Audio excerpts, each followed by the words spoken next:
Muito bem, tá aí, o Flamengo é atropelado, tá escrito, eu só tô lendo, Vene Casagrande, em Bragança. A gente já vai repercutir esse jogo, eu quero muito, mas tem uma informação sua de agora, é isso? Um drone seu de agora, o que tá acontecendo no Flamengo, Vene Casagrande? Vamos lá, tá acontecendo o seguinte, o presidente BAP está extremamente revoltado pela forma como o Flamengo perdeu ontem. E não é pela derrota, é pela forma como o Flamengo perdeu a postura da equipe dentro de campo.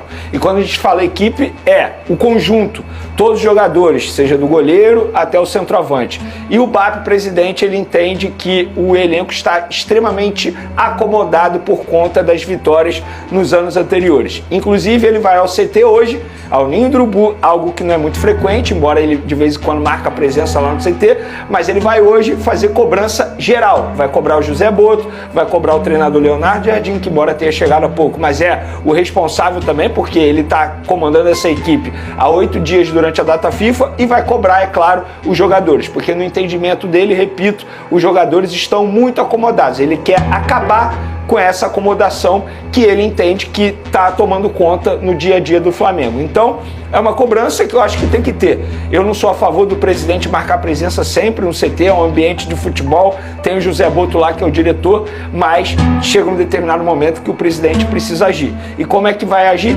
Fazendo cobranças. Inclusive o José Boto, ele tem que ser cobrado também, porque ele é o diretor de futebol. E quando teve a mudança no comando técnico, ele avisou para os jogadores, vocês abusaram da forma como o Felipe Luiz dava liberdade para vocês. E o José Boto, ele também tem que ser cobrado, porque se ele está entendendo que os jogadores estão acomodados, por que ele não faz essa cobrança em cima dos jogadores? E aí o BAP vai marcar presença lá no CT, e a apresentação marcada para 5 horas da tarde, ele vai lá e vai ter uma reunião com os jogadores. Outra informação, Fernandinha, o Pulgar, pela expulsão ontem, que foi uma expulsão extremamente juvenil, ele vai ser multado também pela diretoria do Flamengo, porque a diretoria entende que foi uma expulsão que ele poderia evitar. Era óbvio que ele poderia evitar, embora a gente já conheça o Pulgar pela forma dele como é no dia a dia, mas, pasmem, é a primeira expulsão dele com o cartão vermelho direto, desde quando chegou ao Flamengo. Mas essa expulsão, não que a expulsão tenha atrapalhado o resultado, porque o Flamengo no 11 contra 11 já estava tomando um baile, mas a diretoria entende que o Pulgar foi extremamente irresponsável e atrapalhou ainda mais a equipe diante do Bragantino. Vamos colocar na imagem? Ô Caio, essa expulsão do Pulgar, e o que mais me impressiona o árbitro escolheu primeiro um cartão amarelo. Visualmente, sem VAR, sem replay, sem nada. Na hora do jogo eu falei, gente, ele dá por baixo, por cima, e ele dá um soco e ainda puxa. Ele realmente faz... Ele pratica artes marciais ali. Ele implora pelo cartão chuta, ele dá uma cotovelada, né, com a parte do antebraço, na verdade nem com o cotovelo, e depois ele puxa, ele nocauteia o jogador do Red Bull. É o gabarito. Exato. E aí o árbitro vem com um amarelo, o VAR que chamou para dar um vermelho direto. Assim, não é a primeira vez que o Pulgar é mais truculento durante uma partida de futebol com a camisa do Flamengo, né, Caio? Sim, Fernandinha. Assim, duas coisas me chamam a atenção e me surpreendem nesse lance. A primeira delas é precisar do VAR para expulsar o Pulgar num lance desse. E a segunda é o Pulgar... A segunda é o Pulgar ser expulso pela primeira vez com a camisa do Flamengo. Porque assim... Um vermelho direto, com vermelho direto, porque ele já tinha sido expulso com 2 amarelos. Ele nunca foi expulso, Caio, antes com vermelho direto? Com vermelho direto, com a camisa do Flamengo, não, desde 2022. Desde 2022, ele tem mais de 150 jogos. E assim, 4 anos no Flamengo, se a gente pegar uma coletânea de lances do Pulgar, que ele devia ser expulso, tem para mais de 5, 10, assim, de lances parecidos com esses, não iguais. Mas se o Pulgar começar a ser expulso toda vez que ele merece ser expulso, vai ser difícil dele terminar um jogo, porque assim, ele é muito truculento, ele às vezes passa do ponto, várias vezes passa do ponto, e vinha sendo muito, a arbitragem vinha sendo muito paciente com ele. E dessa vez eu até me assustei, que eu fui pesquisar, até confirmei com o Vene hoje quando cheguei aqui, que foi a primeira vez que ele tomou um vermelho direto, porque assim, já merecia isso há muito tempo. Então essas duas coisas me surpreendem. E me surpreende também, Vene, com todo respeito ao próprio Pulgar e à diretoria do Flamengo, ele ser punido por isso.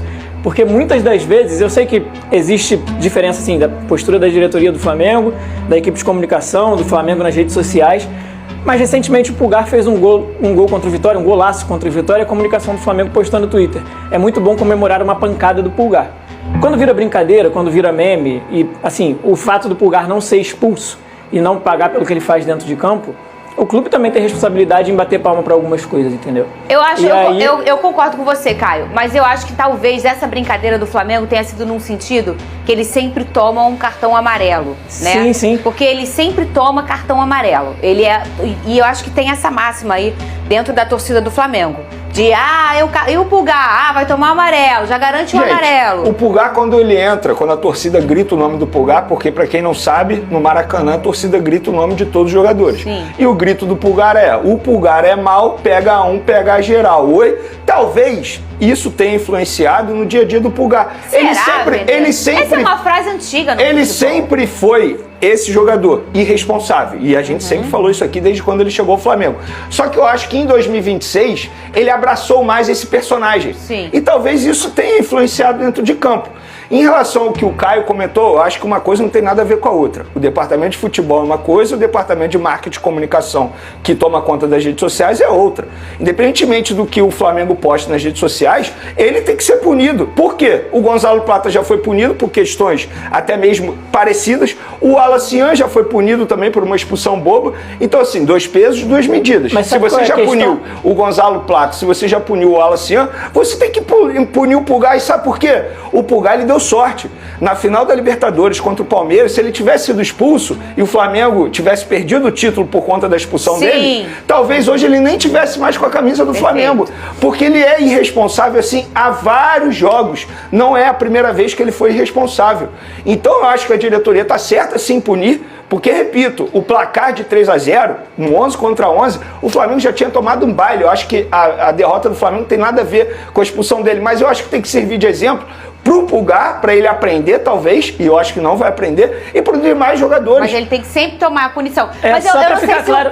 o Caio vai explicar, mas pelo que eu entendi do Caio, ele quis dizer o seguinte, ele quis fazer, na verdade, o fato do Flamengo, com uma brincadeira, estimular esse personagem, essa skin mais agressiva. Sim, e não tava nem falando só que não. Você acha que ele não merecia uma punição? Eu acho que ele merecia. Eu acho que merecia, não só agora. Por exemplo, na final da Libertadores ele podia ter colocado tudo a perder ali. Ele devia ser punido ali. Não é porque o Flamengo ganhou, ele não foi expulso, que ele não é punido. Ele não foi punido pela arbitragem contra o Palmeiras, mas devia ter sido. Então a diretoria do Flamengo tinha que se posicionar contra ele não, né? Mas punindo ele pelo que ele fez, não pela consequência que aquilo gerou. Porque aí é a responsabilidade da arbitragem, entendeu? Ele devia ser punido sempre que ele faz uma dessa. E ele faz dessas aí. Então ele deveria ser punido desde quando ele chegou ao Flamengo. Ele é assim. Talvez se ele tivesse sido punido lá no início, ele não faria tantas vezes assim. Não, esse tipo de final da punição é o quê, Vini? É uma multa? É uma Como multa. É que funciona? É uma multa. Assim, óbvio que depende também da autorização do departamento jurídico, porque tem que ter um contrato, uma cláusula liberando isso. É uma multa no direito, no salário CLT, não no salário total.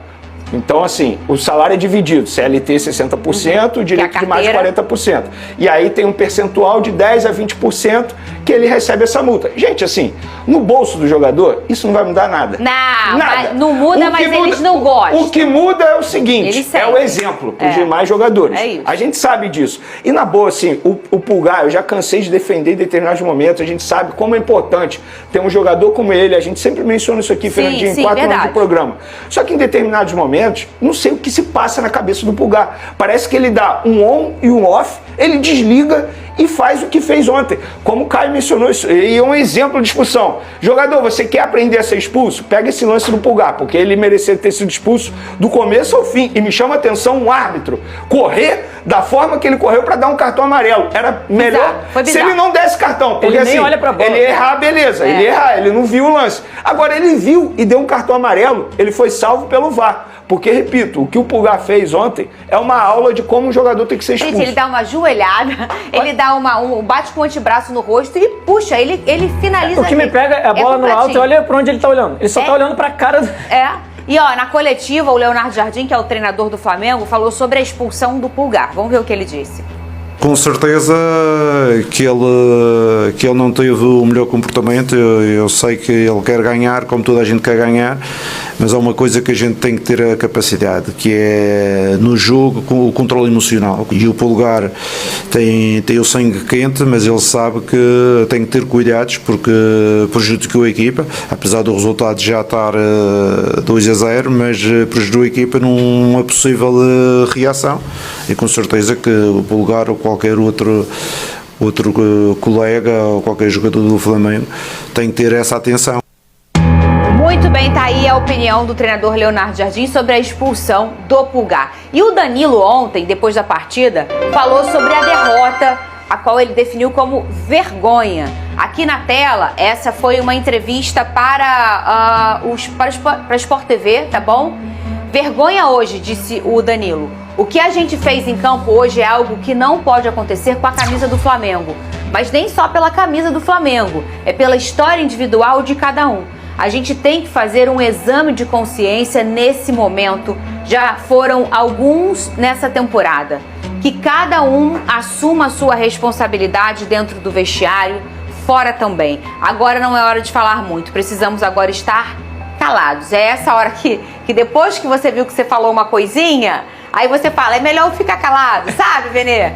O que você acha que tem dentro dessa fala aqui, ô Vene Casagrande, do Danilo? Eu vou ser sincero, o que mais chamou a atenção nessa declaração, que é uma declaração maravilhosa, digna de um líder, e por isso que o Danilo é o que é, porque ele é um líder mesmo, ele é um cara que pode assumir a faixa de capitão, não é porque não é titular que ele não é um capitão nos bastidores do Flamengo. E para um jogador falar isso, é porque ele é líder, e eu tenho certeza que todos os jogadores vão respeitar a declaração dele. O que mais chamou minha atenção foi essa parte aqui, ó, Fernandinha. Qual? Que cada um assuma a sua responsabilidade dentro do vestiário e fora também. Eu vou ler isso aqui, entre linhas, como uma indireta para alguns jogadores que não estão sabendo lidar com a responsabilidade que é vestir a camisa do Flamengo. Ou seja, como estão agindo fora do CT Ninho do Urubu. Estão se comportando? Estão sendo atleta? Estão respeitando a instituição Flamengo? Eu entendi como uma indireta. E tá certo, Danilo. Tem que chegar e falar. Inclusive, o Leonardo Jardim deu total razão ao jogador falando que tá certo, Danilo. É isso mesmo. Porque a partida de ontem foi vexatória. Para quem não assistiu ao jogo, sugiro nem assistir, porque você vai ficar revoltado. A forma como os jogadores estavam em campo ontem foi uma forma extremamente desrespeitosa com a instituição Flamengo e com o torcedor Flamengo. Porque a maneira como eles jogaram ontem, uma maneira ridícula, patética. Não se espera de um jogador do Flamengo, o cara que veste a camisa do Flamengo, agir da maneira que agiram ontem durante os 90 minutos. E eu não consigo salvar ninguém. Todo mundo foi muito mal mesmo. Alguns jogadores eu até imaginava. Destaquei aqui ontem o Ayrton Lucas, a oportunidade que ele teve como titular pela primeira vez com o Leonardo Jardim. E novamente se frustrou aquele que achou que o Ayrton Lucas poderia fazer uma boa partida. Mas uma partida horrível. Novamente ele tomando bola nas costas. De acordo com o jornalista Antônio Carlos, o Flamengo continua ativo no mercado e já intensificou o planejamento para reforçar a lateral, vista como uma das principais carências do elenco para o restante da temporada. Nesse contexto, o nome de Luciano Juba vem ganhando destaque nos bastidores. O jogador, que atua pelo Bahia, tem se destacado não só pela regularidade, mas também pela forte presença ofensiva e pela versatilidade em campo. Internamente, o clube enxerga Juba como uma oportunidade interessante, especialmente pelo equilíbrio entre investimento e retorno esportivo. A diretoria acredita que o atleta pode oferecer impacto imediato dentro de campo, além de ter potencial de valorização futura. Por isso, a ideia é avançar em uma negociação definitiva com um contrato de cerca de 3 anos, proporcionando segurança para o jogador se firmar no elenco. Outro fator que impulsiona essa movimentação é a situação atual da posição. A idade de Alex Sandro já começa a gerar preocupação no planejamento a longo prazo, enquanto Ayrton Lucas vive um momento de oscilação, sem conseguir manter uma sequência consistente de atuações. Esse cenário aumenta a necessidade de mais opções confiáveis para o setor. Diante disso, o Flamengo adota uma postura mais ágil no mercado, tentando se antecipar a possíveis concorrentes. O clube acompanha de perto a situação de Luciano Juba e avalia o momento ideal para apresentar uma proposta ao Bahia, buscando um acordo que agrade a todas as partes. A expectativa é que, caso haja avanço nas tratativas, a contratação possa ser concretizada para fortalecer um setor considerado fundamental para o equilíbrio da equipe. Agora eu quero saber a sua opinião de vocês. Luciano Juba será um bom reforço? Sim ou não? Deixe sua opinião no comentário. O melhor comentário eu vou fixar. Não esqueça de curtir o vídeo e inscreva-se no canal para não perder nada do Flamengo. Até a próxima e saudações rubro-negras nação.